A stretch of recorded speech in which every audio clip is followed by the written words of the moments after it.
Lo que me dijo él que le pareció raro era que el animal no había marcas en el piso, que era como que cayó ya muerto. O sea, si a vos hay un animal que te lo ataca a la vaca y demás, hay huellas, hay marcas en el piso. Claro. Bueno, acá no había nada, primero. Segundo, no había sangre, estaba mutilado lo que era la mandíbula, los ojos y los genitales.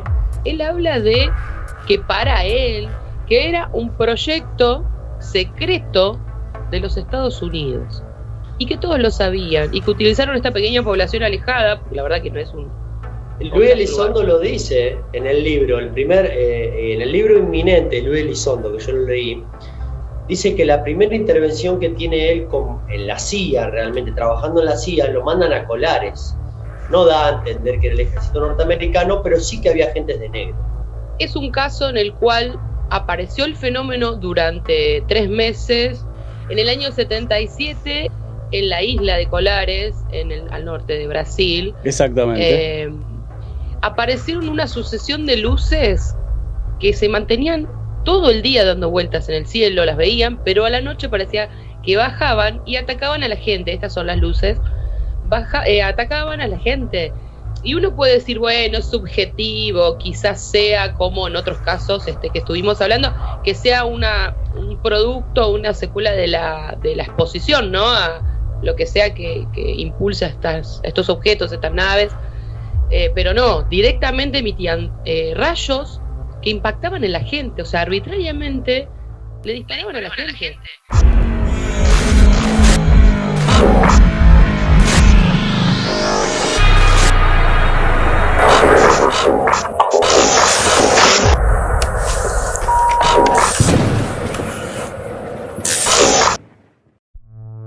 Este hombre al principio era un escéptico total, era una persona que cuando fue contratada como científico para confeccionar todo lo que fue el Blue Book y hacer todo el compilado de testimonios y de alguna forma desacreditarlos bajo una explicación racional de cada uno de los hechos, empezó a darse cuenta que no todo era inexplicable desde el punto de vista científico, pero tampoco todo era explicable. Bueno, este hombre en los años 70 recibe unas cartas de un hecho que sucedió en la aldea de Saladar, en Etiopía. Ahí no sé si tenemos el mapa, ahí lo estamos viendo, el mapa. Esto pasó a 14 kilómetros de Asmada, ¿no? En Etiopía, el 7 de agosto de 1970. Ahí tenemos la imagen de dónde se encuentra Etiopía, como para darnos una idea. Bueno, Hynek recibió una carta bastante extensa, de las cuales nosotros tenemos 2 cartas, unas fotitos de esa carta, como para recordarles que hay constancia de este hecho que sucedió en ese lugar. Aparentemente a las 11 y pico de la mañana los aldeanos empezaron a escuchar ruidos muy fuertes, bastante extraños, que provenían de todo lo que rodeaba un poblado muy específico que se llamaba Saladare, y a lo que ellos pensaron en primer momento que se trataba de un avión que iba a baja altura. Bueno, la cuestión es que no se trataba de un avión, se trató de un objeto. Tuvo varias visiones, ¿no? Por parte de los pobladores, porque no se ponían de acuerdo, salvo en el hecho en que era incandescente, tenía una predominancia en color rojo y era bastante grande. Bueno, este objeto que sale del bosque se abre paso básicamente quemando, sin producir incendios, quemando todo lo que encontraba a su paso. Volvemos a repetir, esto sucedió el 7 de agosto en los años 70, 1970. Bueno, el hecho característico de que quemaba la hierba sin producir un incendio. Pasó arrasando literalmente el poblado. Iba en línea recta por dentro de ese poblado. Ahora vamos a hablar de de los damnificados, pero momentáneamente imaginémonos que hacia el mediodía esta gente ve como esta bola de fuego, este elemento que algunos dijeron que parecía más una especie de, digamos, bueno, exactamente, una bola, y otros decían que no, que tenía una forma un poco más de tronco volador, ¿no? De algo muy similar a un tic-tac, como se le dice ahora a los objetos voladores. Algunas clases, ¿no?, de objetos voladores. Bueno, fundió todo lo que encontró a su paso, ¿no? En total voló en línea recta 6 kilómetros de lo que se encontró por debajo. 6 kilómetros. Bueno, estuvo dando vueltas durante aproximadamente 10 minutos y fue desde las afueras del pueblo, de este lugar de Saladare, hasta una colina que sobrevoló durante un tiempo indeterminado, algunos minutos, y después volvió en forma perpendicular al camino que había tenido cuando ingresó en la aldea. Bueno, el médico que escribió una carta, esta carta larga en realidad, a Hynek, es un médico de las Naciones Unidas que se llamaba Atal Mak. Este Atal Mak le contó a Hynek el desastre que había sucedido con este objeto volador, y después fue refrendado. Exactamente, acá tenemos la foto de parte de las fotos reales que sacó este médico de las Naciones Unidas, refrendados por George Kendall en el UFO Press en 1978. En esa publicación, George Kendall habló sobre la carta que recibió Hynek, sobre la preocupación de Atal Mak de las Naciones Unidas y de los restos de lo que produjo este objeto. Acá vemos esta especie de zanja, y al costado derecho vemos en la imagen cómo está la depresión del pavimento, y que tiene que ver con lo que produjo ese artefacto volador. Casi pudo... Esta es una de las fotos, hay más, pero es muy difícil de encontrarlas en internet. Pero se dice que llegó a fundir pavimento en 2 metros de diámetro alrededor de esta especie de tic-tac ígneo, ¿no? Bueno, acorde a lo que dijo este hombre, hay 50 viviendas dentro de lo que se contabilizó en aquel momento, 50 viviendas totalmente destruidas, 8 personas gravemente laceradas por este ovni, y un niño que, bueno, lamentablemente falleció en aquel momento, ¿no? Estamos hablando de algo que sucedió hace más de 40 años y que tuvo por protagonistas a todos los pobladores del área, que todavía muchos de ellos recuerdan este hecho. Hynek lo tuvo como uno de los eventos ufológicos más complejos que le tocó cotejar, ¿no? para su libro y para su compilado que tuvo que presentar ante el gobierno de los Estados Unidos. Definitivamente la acción de este objeto fue hostil, y cuando hablo de hostilidad hablo de una necesidad de causar un daño. Esto no es que simplemente pasaba por un lugar y con la deflagración quizá de sus turbinas, de sus sistemas de propulsión o de cualquier cosa, afectó el oído, la piel o algo de los testigos, de los eventuales testigos. En esta aldea de Etiopía está muy claro que el objeto surgió del bosque, pasó por la aldea, destruyó todo, llegó hasta la colina, se puso a dar vueltas y volvió en un camino perpendicular, utilizando toda su capacidad destructiva al ras del suelo. Así que bueno, tenemos, digamos, este registro gracias a George Kendall en un principio, que oficializó toda esta documentación, que seguramente se la proporcionó obviamente Joseph Allen Hynek. Y bueno, sabemos que destruyó, quemó todo lo que encontró en 6 kilómetros de ese lugar. Bueno, llegado a este punto introductorio de lo que puede llegar a ser el accionar ideado por estos seres, por quien está comandando adentro o por fuera de estos objetos. No nos olvidemos que siempre se le dijo objeto volador no identificado, y en los años 80 en la península ibérica también se trató de imponer el nombre de VED, que sería vehículo espacial dirigido, que me parece que está muy, muy bien. Me gusta mucho más que WAP o FANI, a mí me gusta más porque entendemos que hay alguien que está pensando en el derrotero volante de estos ingenios, ¿no? O sea, acá hubo alguien que planteó, bueno, vamos a pasar por acá y vamos a hacer esto. Bueno, hoy tenemos una entrevista muy entretenida que también tiene que ver con este tipo de acciones ufológicas, ¿no? Este tipo de eventos negativos. Ahora vamos a ir a la publicidad del segundo congreso de ovnis y misterios del cosmos, que es muy interesante, que se va a hacer próximamente. Tenemos tiempo todavía, tienen tiempo de buscar las entradas, de interiorizarse sobre todo eso. Ahora vamos a ver la publicidad.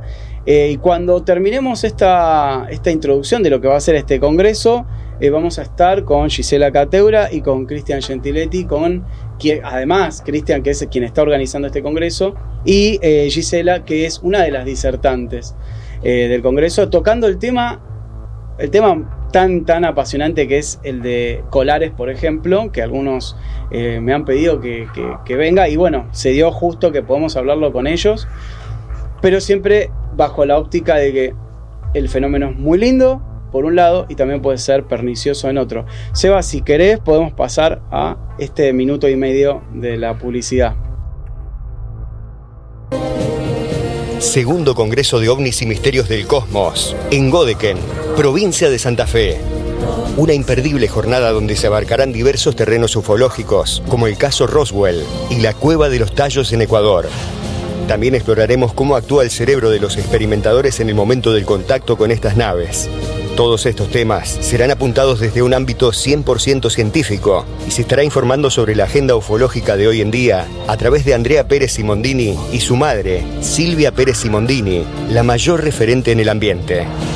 Como exclusividad, se estará emitiendo un documental hecho por los documentalistas canadienses presentes en el evento. Y como broche final, estará hablando de los alienígenas ancestrales el investigador periodista español Juan Jesús Vallejo, quien nos visita desde Colombia. El congreso se realizará los días sábado 21 de junio y finalizará el domingo 22 de junio por la mañana. Entradas anticipadas a la venta. Para más información, consulta con Cristian Gentiletti, 3465 66 90 60. Eric Sierra, 3465 65 64 42 o por redes sociales, Instagram, OVNIS Godeken.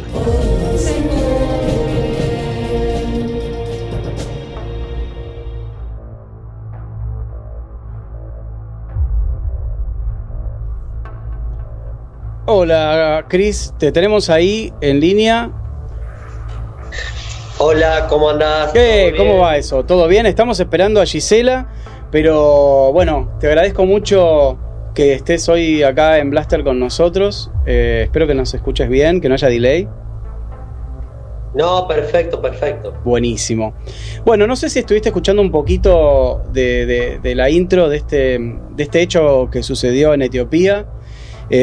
Sabemos los que estamos siempre con estas cosas que, bueno, hay hechos que han quedado en la historia y que hoy por hoy nos parecen imposibles o fantásticos, pero han sucedido. La bola de fuego de Tunguska, ¿no? Otros hechos así muy llamativos que tienen que ver con incendios gigantescos, con digamos, problemas a nivel subsuelo que han provocado aparentemente el paso de objetos voladores, también problemas en usinas eléctricas y un montón de cosas. En este caso, ahora con Gise, habíamos quedado en que íbamos a empezar a hablar de Colares, creo que es el plato fuerte de todo lo que nos gusta, la conspiración ovni, ¿no? ¿Hay algún caso, aparte del de Colares que vamos a tocar ahora, algún caso que te acuerdes, que tengas presente, que te haya parecido así como medio oscuro, medio violento en todo lo que es OVNI? Mirá, hay casos que sí son oscuros, justamente ahora no recuerdo. Mira, te comento, recién vengo a hacer una investigación de campo. Bueno, bien ahí. Acá en Godeken. Sé que estuvieron haciendo algo porque Gise me dijo que ustedes estaban haciendo investigaciones de algo en especial, ¿no? Que no sabemos, sí. Ese es un misterio para nosotros. Esto fue un error, lo de recién. No fue un error, fue casualidad porque llegó un campo que mi hermano me pidió que le lleve a los trabajadores de él, que está en esta época está el tema de la cosecha acá en esta zona. Y el dueño del campo era amigo mío y me dice, el año pasado encontré una vaca, y me empezó a dar detalles. Y todos los detalles porque, claro, dice, después que yo te empecé a escuchar a vos en la radio y demás, me empecé a dar cuenta que eso no era lo que me había dicho el veterinario. Claro. Entonces es la segunda vez que le pasa. ¿Vos decís que esto entra dentro de las mutilaciones? Sí, para mí sí. Bueno, acá las otras vacas, a nosotros las otras vacas no se arrimaban, las moscas tampoco, viste, esas cosas que no son normales. Claro. Más allá de la mutilación y que no había sangre. ¿Ustedes sacaron fotos o tienen material, digamos, para cotejar más adelante? No.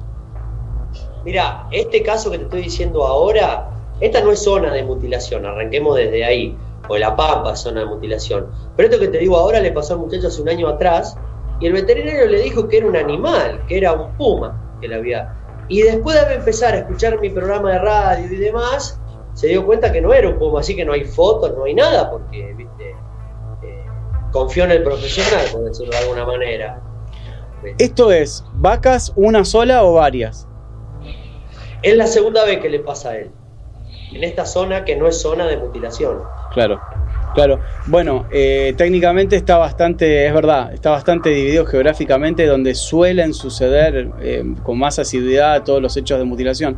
Acá no, generalmente me escriben bastante con el tema de las mutilaciones, y parece que es un tema que en algún momento yo a veces como que me resisto un poco al tema de los animales y los ovnis, ¿no? O sea, no sé por qué, pero le tengo que dar bola a todos, y ahora esto es como una casualidad. Hoy con vos estábamos hablando justo de las sincronicidades, y me parece que en algún momento vamos a tener que hablar de este tema.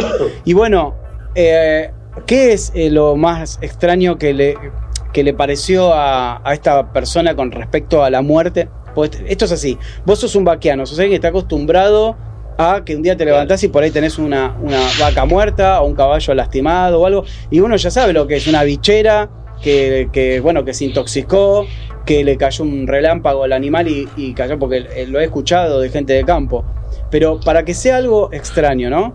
¿Qué podemos? Acá me están diciendo que Gise está por ahí.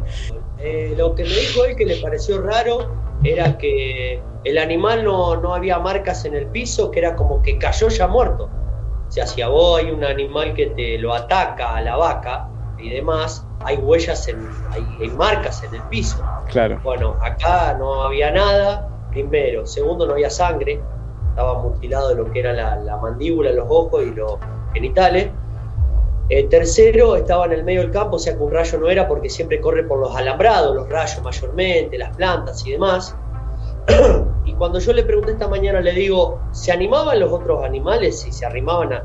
No, y ahí se dio cuenta, eso no se había dado cuenta él, porque una vez le robaron un animal, se lo carnearon en el campo y le tiraron el cuero del animal, y si pasa eso no puede hacer la denuncia porque se dice que es por necesidad.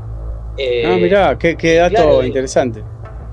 Bueno, y dice que alrededor de ese cuero los animales estaban siempre, las vacas estaban ahí, y acá era todo lo contrario, se alejaban. Y no solo eso, sino que le pregunto, le digo, ¿había moscas? No.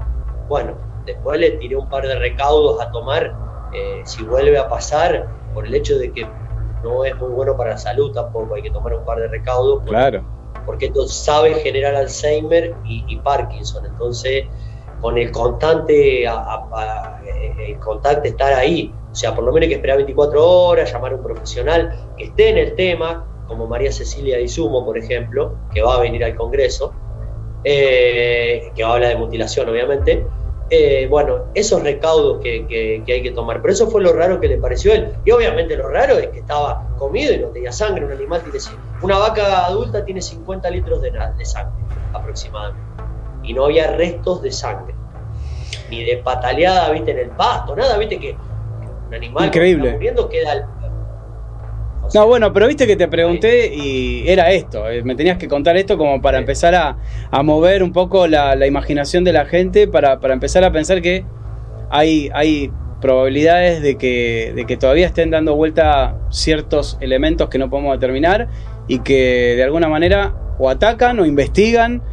Igual como investigadores deben ser deplorables, porque la verdad que dejar una vaca así, claro, no sé qué les importa. ¿Hace cuántos años? Desde la época de Moulton Howe que vienen matando vacas para ver, no sé si quizás se hacen ensalada de lengua al escabeche, no sé, pero bueno. Yo, si me permitís, yo tengo una teoría en esto que es propia, es mía, y por ahí se la comenté un día a Silvia Pérez Simondini. A Silvia Simondini se la comenté. O fíjate que la mayoría de las mutilaciones empiezan a aparecer después de que el judaísmo deja de hacer sacrificios de animales. O fíjate que todo empieza a coincidir, que hay mucha la sangre quiere. No sé si los seres o lo que es quiere, una buena observación esa. Es una buena observación. Se la daba el judaísmo con el sacrificio, que caía la sangre en un recipiente. Los vikingos hacían exactamente lo mismo. Cuando se deja de hacer esos sacrificios, empiezan a aparecer muchísima cantidad de mutilaciones. O sea, hay una relación, vos considerás, entre estos hechos. Sí.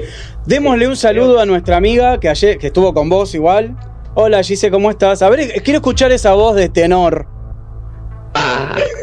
Primero, hola, ¿cómo andan? Muy bien, muy bien. Estoy en un estado calamitoso. Lo dimos todo el fin de semana con Cristian, él también. Así que, nada, ¿qué opino de las mutilaciones de ganado? Este dato no lo tenía, Cristian, qué feo que no a tu investigadora estrella no le pasás el dato de la mutilación. Fue esta mañana, mirá, directamente. Me fui recién quedó la mutilación ahí.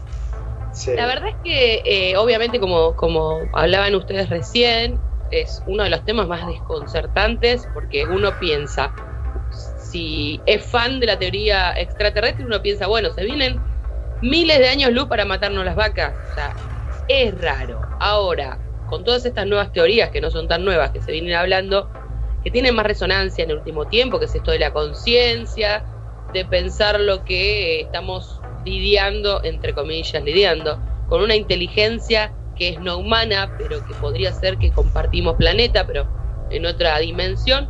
Es difícil explicar un evento así desde nuestra lógica y quizás responda a la lógica de otro lado. Nosotros tenemos ese defecto de mirar siempre todo desde nuestros ojos, ¿no? Desde este antropocentrismo. Si me preguntas a mí qué pienso, y yo ahí no sé, discrepo de Cristian, pero no por es una opinión personal. A mí me cuesta meter la religión o más lo divino en todo esto, pero ya es como, por ejemplo, a mí me cuesta un poco el tema de los alienígenas ancestrales. No digo que hay cosas que no cierran, creo que ahí hay como un algo en el medio que... Pero bueno, eso es quitarle valor al humano. Pero sí hay cosas así. O sea, no te va la onda Erich von Däniken. Me encanta Eric, tengo libros de él, me encanta. Ahora creo que todo lo que no tiene explicación, que sea extraterrestre, ahí me hace como... Pero volviendo a la mutilación, que yo no soy experta en mutilación, sí, conozco el trabajo de Pariani, conozco obviamente el trabajo de, por ejemplo, de Linda Moulton Howe en Estados Unidos, y acá de nuestra Ceci Dizumo. La verdad es que yo soy más fan de esta cuestión genética. Pasa que es todo tan complejo, cada vez aparecen más cosas, más teorías, y uno cada vez tiene más dudas. No sé si les pasa a ustedes, y a la gente por ahí nos está escuchando puede dar su opinión. Cada vez las cosas tienen menos sentido que antes. O sea, cuando eran los enanitos verdes de Orión o de Marte, éramos todos felices. Ahora, cuando se entrecruza la conciencia, los ultraterrestres, los humanos del futuro, que no existe, que en realidad somos nosotros los que lo vemos así, que o sea, ya es una ensalada. Cuanto más avanzo en esto, menos sé. Bueno, pero... La realidad es esta. No es raro pensarlo en que ciertos animales son compatibles genéticamente con nosotros, que se podría utilizar la sangre, se podría utilizar los órganos. Tampoco, o sea, es lo que a mí más me cierra, pero tampoco estoy segura que sea así. Bueno, a eso lo quería llegar, por eso te interrumpía para decirte que técnicamente sabemos de disecciones y han aparecido disecciones exclusivamente de algunos animales. No es que vas a un zoológico y aparecieron diseccionados, no. Son vacas, caballos y un par de cosas más y chau. Entonces yo digo, es un poco como muy curioso, ¿no? O sea, es como una broma cruel que sí, justamente se dediquen a un punto en especial. Aunque ahí me voy del lado de Cristian, también tenemos que las vacas son sagradas en un montón de digamos de culturas, claro, de creencias religiosas. Entonces, bueno, hay que son dos posturas. Una es la postura, como hablábamos con Hildebrand en algún momento, con Fernando, que era, ¿qué te gusta a vos? Y a mí me preguntaba, ¿los tornillos o la conciencia, ¿no? Los ovnis remachados, ¿no? O los ovnis etéreos. Pero bueno, hoy estamos acá, además yo en lo particular, para conocer a Cristian y para hablar un poco de algunos temas que tienen que ver también con el Congreso, para hablar de las hostilidades, ¿no? Obviamente me sorprendiste, Cristian, con esto de la vaca, de todo esto que sucedió hoy. A mí también, quédate tranquilo. No seas rencorosa. Pero soy memoriosa, no rencorosa. No, está muy bien. Después se van a arreglar las cosas mano a mano. Bueno, habíamos hablado con nuestra amiga, que también va a estar disertando en el Congreso, sobre, primero y principal, el tema de Colares. Acá estamos con mi amigo Sebastián, que me pone la foto de donde sucedieron las cosas de Colares. Ahí estamos viendo dónde sucedió esto, ¿no? Que fue realmente un hecho que nos quedó a todos muy grabados, mucho más que el que yo dije al principio, de Etiopía, que no lo conoce mucha gente. Y bueno, no sé vos, Gise, si querés iniciar a rememorar este tema, y después vamos viendo algún par de fotitos de lo que sucedió. Básicamente, para el que no lo conoce, es como uno de los casos emblemáticos que tiene que ver con esto de la posibilidad de que no todos sean buenitos y vengan en son de paz, como algunos se suben al monte a invocarlos. Y no lo digo peyorativamente. A ver, es un caso en el cual apareció el fenómeno durante 3 meses, si mal no recuerdo, en el año 77, tengo una ensalada de fechas, así que me las anoto a esta altura. En el año 77, ahí justo estaban mostrando el mapita en la isla de Colares, al norte de Brasil. Exactamente. Aparecieron una sucesión de luces que se mantenían todo el día dando vueltas en el cielo, las veían, pero a la noche parecía que bajaban y atacaban a la gente. Estas son las luces. Atacaban a la gente. Y uno puede decir, bueno, es subjetivo, quizás sea como en otros casos que estuvimos hablando, que sea un producto, una secuela de la exposición, ¿no? A lo que sea que impulsa estos objetos, estas naves. Pero no, directamente emitían rayos que impactaban en la gente, o sea, arbitrariamente le disparaban a la gente. Y hay unas fotos icónicas de una mujer que todavía está viva, y eso es súper interesante. Exacto, ahora no me acuerdo. Ahí estamos con la señora. Esta chica que estamos viendo fue una de las que permitió que se divulgue esto. No sabemos quién hizo públicas las fotos, pero esta chica recibió un montón de heridas bastante graves, que eran heridas de quemaduras directamente. Entonces uno podría asociarlo a un láser.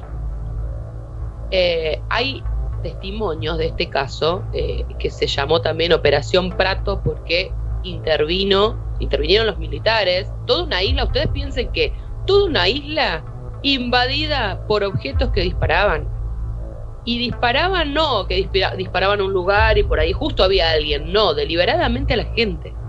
Claro. Corrían a la gente. Inclusive se llegó a ir la gente de la isla porque bajó la población, la cantidad de población en ese momento. Sí, o sea, la gente tenía miedo. Y también como para no tenerlo, ¿no? Aparte esta cosa de decir, bueno, aparecen luces raras en el cielo, que eso ya es un shock. Y muchas, y constante, y después empiezan a disparar. O sea, yo me lo imagino y digo, debe ser re atemorizante. ¿Qué pasó? Esto llega, se empiezan a hacer denuncias y obviamente intervienen los militares. Y ahí es donde se pone también returbio todo. Si ya era turbio, peor. ¿Por qué? Porque empiezan a tener experiencias los militares, y voy a hacer siempre comillas. Obviamente, aparte se desclasifica todo lo que pasó, no es que taparon. Primero se hablaba que podía ser un experimento militar, o sea, se empezaron a hablar hablaron de que era algo natural. Mira, fíjate que ahí tenemos la imagen de uno de los gráficos, ¿no? Que hablaban sobre dónde sucedieron, las latitudes, el diámetro. Esto estamos hablando de la Fuerza Aérea Brasileña, que fue la que intervino primariamente. Sí. Y después, otra cosa es que la gente decía, por eso digo, como fue hace relativamente poco, hay un montón de gente que sigue viva, y decía que en un momento se empezó a mezclar todo, como que veían, no voy a decir hombres de negro, pero gente con acento o gente que hablaba en inglés. Entonces ahí es donde se pone raro.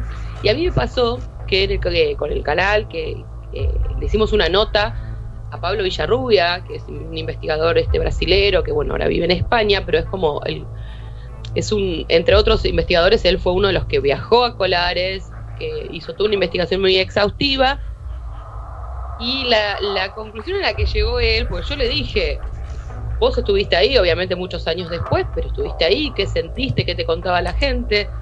Primero dio vueltas, después, bueno, obviamente contó que todo lo plasmó en su libro, pero él habla de que para él fue el ejército, pero de los Estados Unidos, que era un proyecto secreto de los Estados Unidos, y que todos lo sabían, y que utilizaron esta pequeña población alejada, porque la verdad que no es un...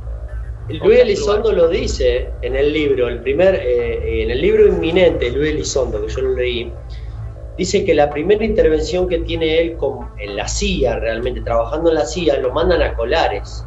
No da a entender que era el ejército norteamericano, pero sí que había agentes de negro, que eran ellos justamente los agentes de negro. Y ahí hay una descripción del color de las luces, que justamente él dice que de Latinoamérica para abajo las luces rojas son agresivas y las luces celestes no. Y arriba en el norte es lo contrario, las azules son las agresivas. Bueno, en el libro inminente él lo describe y da a entender de que cuando él llega ya estaban los norteamericanos, él trabajaba para la CIA, apenas había empezado a trabajar para la CIA justamente para eso. Y bueno, y justamente va a Colares él. Pero bueno, en el libro lo toca muy por arriba Colares, pero lo toca como una iniciativa, como inicial, como el primer trabajo de él fue Colares. Claro, y lo que justamente hace hincapié, yo lo nombro a Pablo primero porque es un tipazo y su investigación es muy buena, pero él hace hincapié en que muchos eventos que nosotros conocemos en donde justamente estas luces atacan, él tiene un libro que se llama así, Las luces de la muerte, y cuando las luces atacan, o sea, él hace hincapié en estas luces que aparecen, porque aparte esas otras, no es que es una tradición de siempre se vieron luces, es como si un día las luces de Godeken empiezan a atacar a la gente, cosa que por favor pedimos que no, pero vinieron, atacaron 2 meses y se fueron. Lo mismo que pasó, por ejemplo, en Perú con las luces estas de Pucallpa, las luces de la muerte, que creo que a esa le puso así, luces que aparecen, disparan, atacan, o parece, según nuestra perspectiva, atacan a la gente y después desaparecen. Bueno, técnicamente en el caso hubo muchos... de Perú, van y vienen. Hubo muchos testimonios de los pobladores, ¿no? de toda esa zona en donde sentían que estaban traqueando a la gente a través de las paredes, de las paredes de las cabañas y de donde ellos vivían, y que las luces traspasaban todo, o sea, no había lugar para esconderse. Eran como láser que pasaban, escaneaban con diferentes tonalidades. Tiene mucho que ver también lo que estaba diciendo Cristian recién de los colores. Había un color de tracking y después impactaba en algunas personas que estaban durmiendo, que estaban de espaldas, produciéndole unas heridas que eran muy difíciles de tratar. Así por lo pronto hay un testimonio de una de las médicas que decía que era muy complejo el estilo de las lastimaduras que les producían estos láser, ¿no?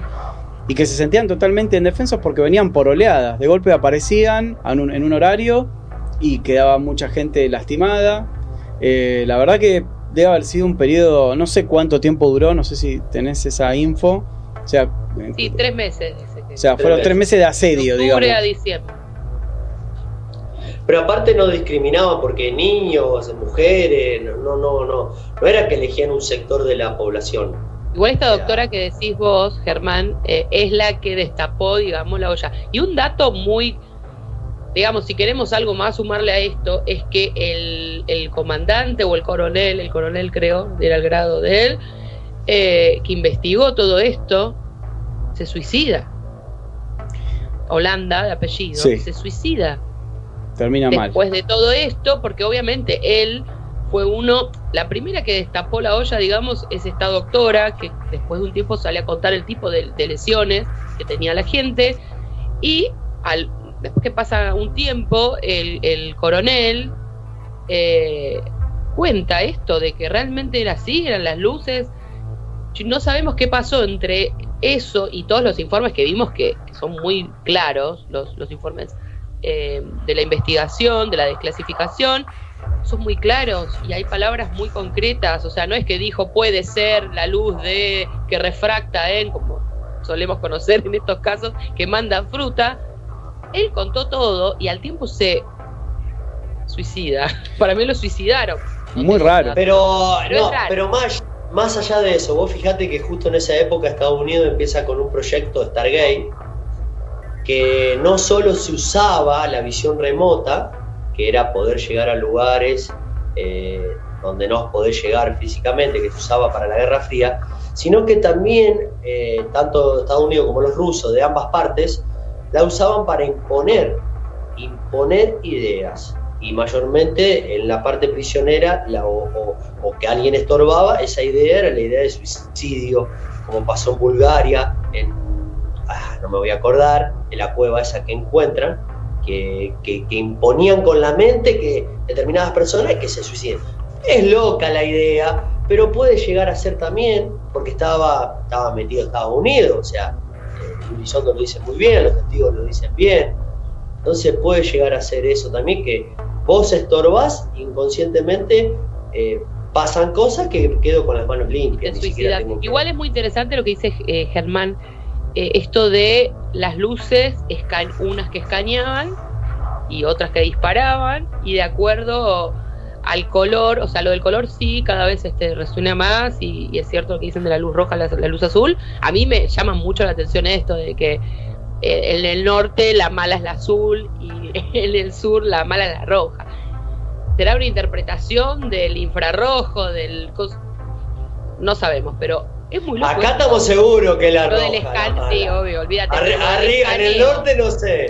Claro. No le creo nada a los yanquis, pero bueno. El tema es, ahora, por ejemplo, con esto, ya que ustedes saben bastante de este tema, es poner sobre la gente que nunca había escuchado esto de colares, poner en el digamos, en una especie de pizarra virtual, decir, durante 3 meses se experimentó y se lastimó a un grupo étnico muy pobre, en donde, además de todo, se probaron diferentes tipos de tecnologías. Cuando digo tecnología, hablo de los colores. O sea, diferentes tipos de tecnologías probadas sobre una población en forma indiscriminada, donde sufrió tanto gente pobre como los propios, digamos, trabajadores bueno, en este caso de esta mujer, de esta médica, que tuvo que accionar contra lo que les pasaba, o sea, lo que les hacían estos objetos, ¿no? Y que también sorprendieron a las fuerzas militares propiamente del lugar. Que ese es el detalle más llamativo, porque vos, como dice Cristian, a ver, o como dijiste vos también, o como dijo Elizondo, vamos a decir, está bien, la CIA por ahí, o alguna central de inteligencia y de militar, trabajó en la zona, eventualmente. ¿Cuál fue el trabajo original que tenían que hacer? ¿Probar objetos y qué capacidad tenían de utilizar un rayo láser sobre las personas? ¿Ese es el objetivo? Pero yo digo, ponemos sobre el tapete, como dicen, los elementos de lo que pasó. Durante 3 meses probaron sobre las personas. ¿Esos son objetos voladores alienígenas o son prototipos humanos? ¿Y por qué las fuerzas militares también sufrieron? Porque hubo también militares que sufrieron de esto. Que ese es el hecho que a mí me hace ruido en especial. Porque que hayan sido testigos eventuales, bueno, está lleno de casos de testigos eventuales que le pasan cosas, pero ¿a los militares también? ¿Qué significa eso? ¿No estaban trabajando en conjunto? Si son militares norteamericanos o fuerzas militares norteamericanas trabajando ahí, ¿no le avisaron a nadie? Por eso yo digo, ¿extraterrestres o humanos? O sea, ahí hay un patrón de conducta muy extraño.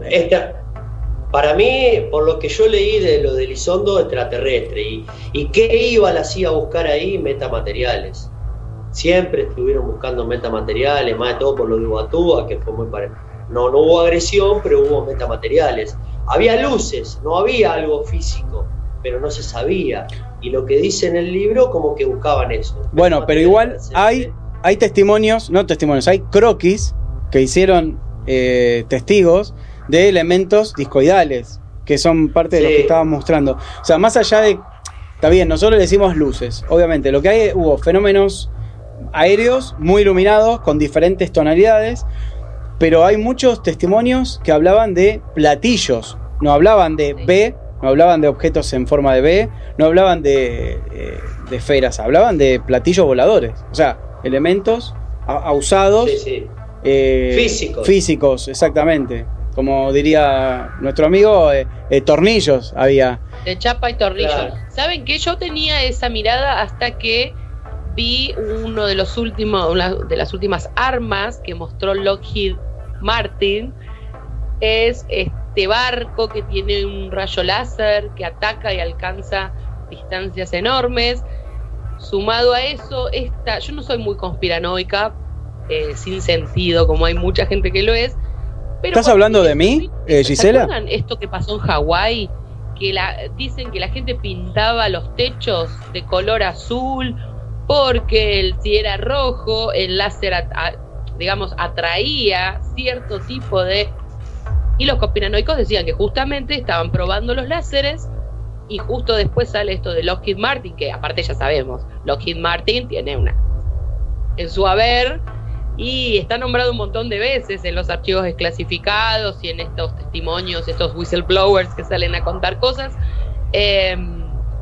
Cuando vi esto de los techos azules, techos rojos, y vi que esto es oficial, lo pueden buscar, no es que es conspiranoico, pero que mostraron este nuevo armamento de láser, sumado a que conspiranoico te dice pintalo de este color porque te van a usar esta zona de prueba, y ahí hay como un punto en el cual quizás tienen razón esto que se trata de una prueba de armamento, porque la verdad es que los investigadores que estuvieron ahí, como en el caso de Elizondo, y por el otro lado más latinoamericano, Pablo Villarrubia, tienen posturas completamente diferentes. Y a mí, yo banco a Elizondo, pero lo que dice Pablo Villarrubia es que hay una elitización del saber y de la información, que siempre son los mismos investigadores, que se escucha, y por ahí el que fue ahí se embarró, habló con la gente, y no se lo escucha tanto.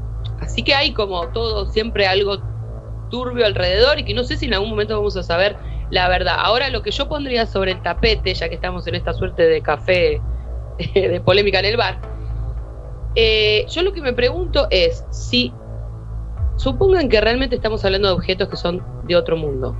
No importa qué mundo, son de otro mundo. En este caso sí es muy evidente en que fue un ataque dirigido, vamos a decir. Pero hay otros casos que parece ser que es producto de la exposición, ¿no? Un tipo que se acercó mucho y se quemó. En este caso es una quemadura porque te la hicieron arbitrariamente. Y en el otro caso parece ser que es por exposición. Entonces ahí tenemos que dividir, ¿no? Que hay algunas naves que sin querer te atacan y otras naves que te atacan directamente. Así que es medio como raro todo.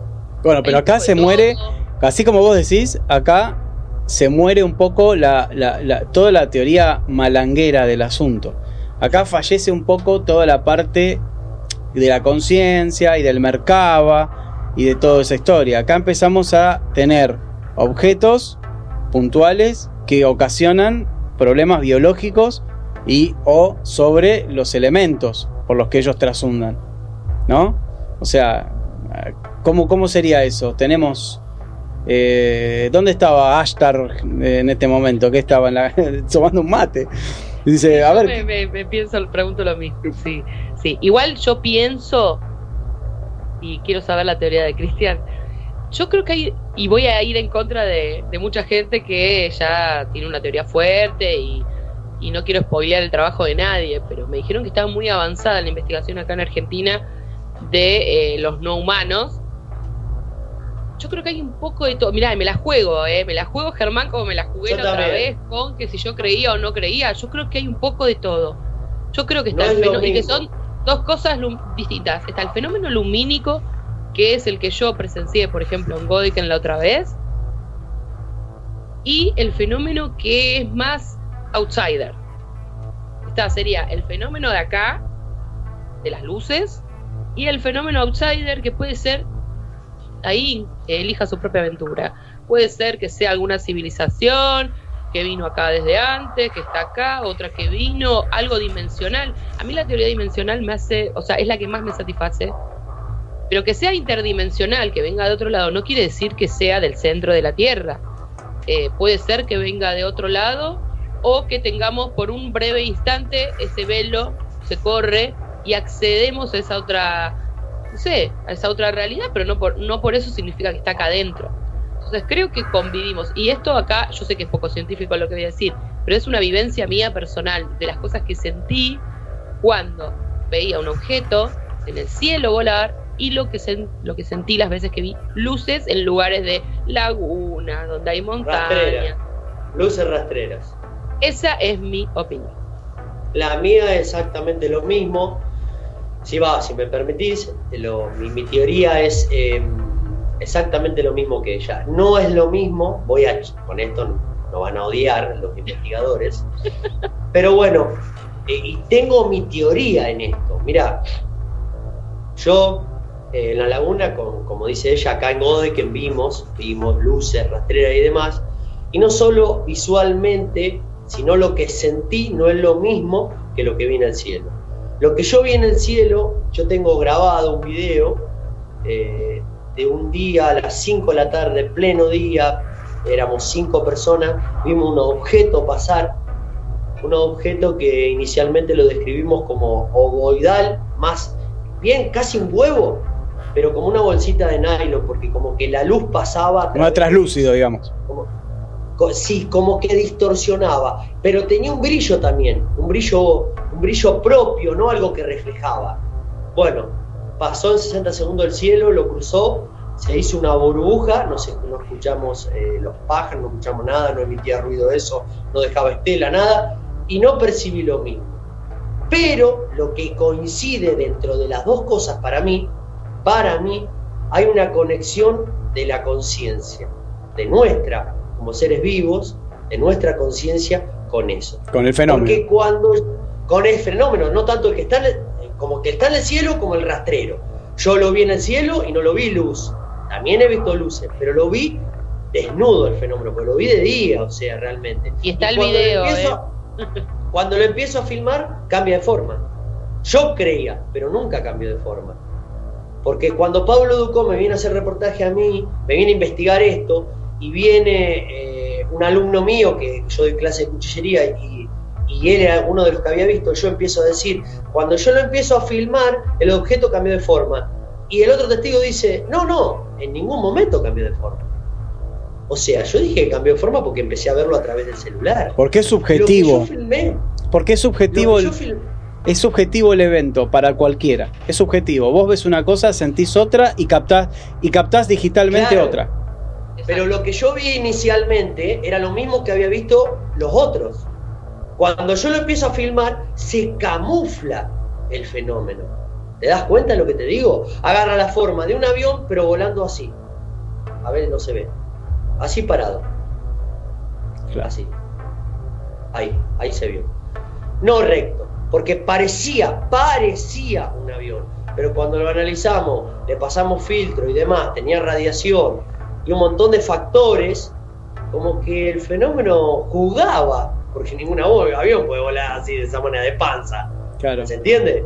O sea, pero visualmente tenía otro. Y no solo somos los únicos testigos, sino que hay una maestra, no en ese momento, en otros momentos, una maestra, y el caso muy conocido acá al pueblo de María Elena, que en el año 78 vio lo mismo, en pleno día, y a las 5 clavada, tengo el video, a las 5 en punto nosotros lo grabamos, y María Elena lo mismo. Bueno, fíjate que Gisela vio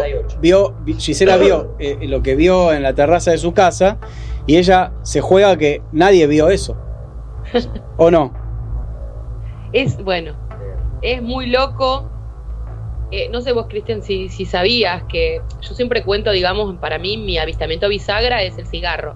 Es bisagra porque nunca había visto un objeto tan cerca y que afecte tanto lo externo, mi celular, mi percepción, un montón de cosas. Si fuera, y acá me voy a meter también en problemas, pero a Germán le gusta esto. Sí. A ver, cuando yo vi esto, yo lo vi físico, es metal, el sol reflejaba, es metal, no había chance de que yo pensara que fuera algo que, un fenómeno externo que modifica mi conciencia y me hace que yo vea eso, pero mis hijos al lado vieron, bueno, ahí sí hay un dato, pues mi hija lo vio marrón, yo lo vi gris, lo único. Ahora, me sorprendió gratamente cuando un amigo, este es amigo tuyo en sí, ¿no, Germán? ¿Es amigo tuyo? Sí, Carlos Labur. Bueno, cuando Carlos escucha el programa, le dice a él, che, yo vi lo mismo. Me comunico con Carlos y me cuenta toda la secuencia y yo vi lo mismo, o sea, los dos vimos lo mismo, el mismo día, a la misma hora. Yo desde Ituzaingó, zona oeste, y él desde Hurlingham, que Hurlingham está en línea, digamos, está acá, es el partido que está al lado, un poco más alejado, pero está al lado. Entonces, a la misma hora, el mismo objeto.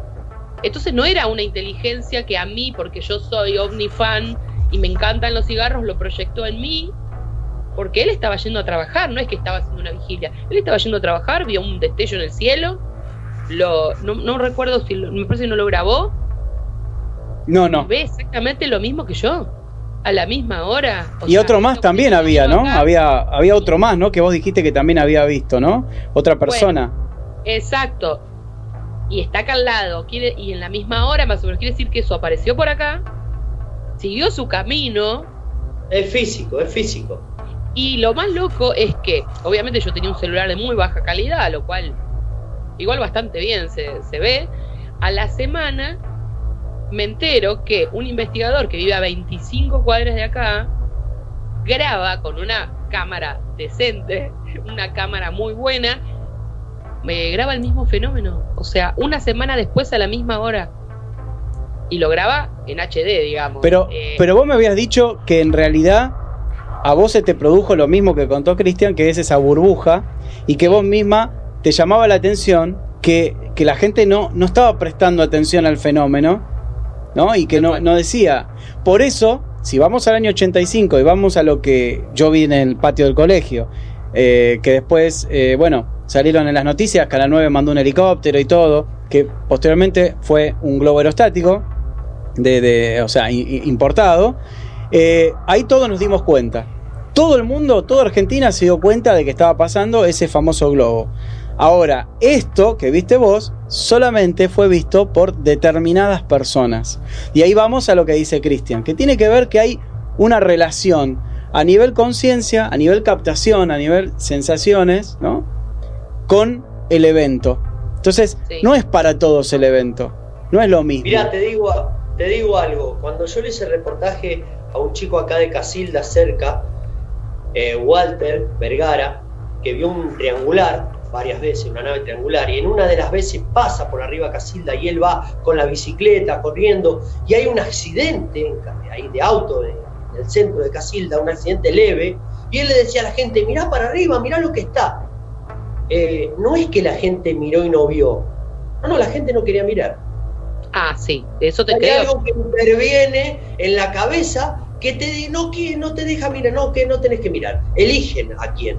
Igual, Cris, yo vivo en una casa que está atrás del terreno y adelante vive mi hermano. Debe haber 3 metros entre casa y casa, porque hay un pasillo muy angosto en el medio. Él estaba en su casa y yo a los gritos, y él nunca escuchó que yo lo llamaba. Y bueno, eso es llamativo también. Porque acá, en Buenos Aires, las casas están pegadas, gritando, y hay un vecino que está siempre sentado en el patio. Y yo los grito a las 2 de la tarde, y acá nadie duerme la siesta. Entonces, nadie me escuchó. Gise, para ir cerrando, te pregunto una cosa. ¿Vos considerás que estos efectos que le pasan a la gente, o en derredor, están previstos por estos tipos que son tan avanzados, tan inteligentes, que, a ver, me llamaría mucho la atención que no digan, che, vamos hasta Capitán Kirk, cuando van a bajar un planeta, dice, no podemos interferir con esto. No, estos chabones sí, vamos y hagamos pomada, un plantío, matemos a las reses, dejémoslas tiradas ahí, y después pasemos y arruinémosle la vida a 150 personas y matamos de paso alguna persona, dejamos 50 heridos. ¿Cómo lo ves a eso? ¿Qué son? ¿Hay algunos buenos y otros son malos? Sí. Ah, vos decís que sí, te la jugaste. Yo creo que está la interpretación del humano en el medio. Yo creo que nosotros vemos mal que venga una luz, lo que sea, y ataque una vaca, le deje agujero, le quite la azufre, le quite el pabellón auditivo, el canal auditivo, perdón. Y quizás para nosotros sí es terrible, y para aunque ellos nos comemos la vaca. Quizás para ellos está bien, porque no sabemos cuál es el sistema de creencias ni nada. Ahora, yo sí creo que hay accidentes por exposición, como un montón, lo pueden googlear, hay un montón, Falcon Lake, las Pucallpa, lo que contaste vos de Etiopía, eso por un lado. Después está este efecto secundario que tiene que ver que nosotros vemos mal que se agujereen una vaca, pero nosotros después vamos, la matamos de un martillazo y la comemos. Y también está esto del grupo de contactados que subimos, mantreamos y viene Ashtar Sheran o lo que sea. Yo creo que hay un papel preponderante de lo que uno percibe, o sea, ahí le damos un dedo para arriba al agente externo, a lo que plantea Caravaca con la distorsión. Creo también que hay un fenómeno que es físico, que es el de la mutilación, porque ¿qué va a hacer algo? La conciencia va a mutilar a la vaca. Eso ahí te ha servido. En el campo, los círculos de los cultivos en el campo también es físico. Hay un fenómeno físico y hay otro tipo de fenómeno que sí, yo creo que toda esa gente, chicos, yo le voy a ser honesta, ya sé que estamos sobre la hora. Me van a matar a mí. Y algo me dijo, lleva el teléfono.